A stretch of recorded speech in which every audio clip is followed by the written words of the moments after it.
Welcome po sa ating channel, J-Trick TV. Nandito na naman tayo sa ating mga tutorial about glass and aluminum installation at sa ating mga presyo.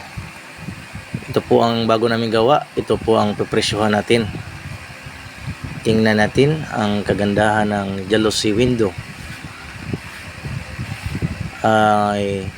Ang gamit po namin ay ang Jalo Plus frame heavy duty at tinted dark gray glass. Ang style po nito ay may header po, fixed header sa taas. Yan ang ganda ng ating dark gray glass na Jalo Plus frame. 1/3/4 po ang gamit namin na tubular niyan, aluminum. At heavy duty 11 blades Jalo Plus frame. Yan, kita natin sa loob. Ang sukat po niyan ay ang lapad niya ay nasa 6 feet at 5 feet po yung taas. Kaya nilagyan natin ng fixed header po.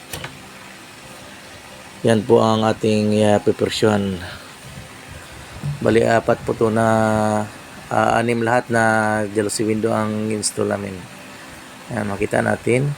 Buksan natin. Yan. Ganda talaga ng Jalo Plus frame heavy duty. Tapos tinted dark gray glass. 1/4 po yung ang thickness ng ating dark gray glass.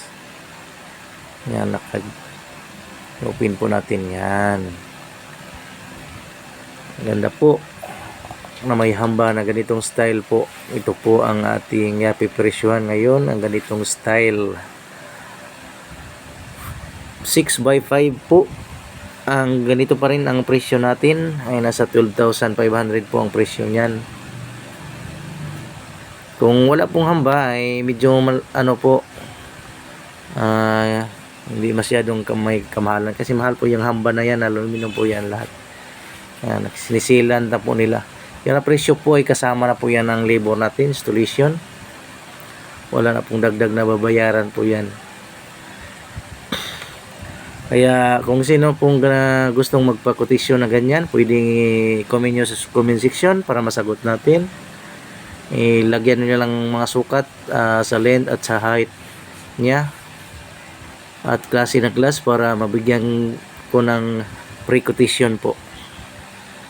Yan, maraming salamat po. God bless everyone.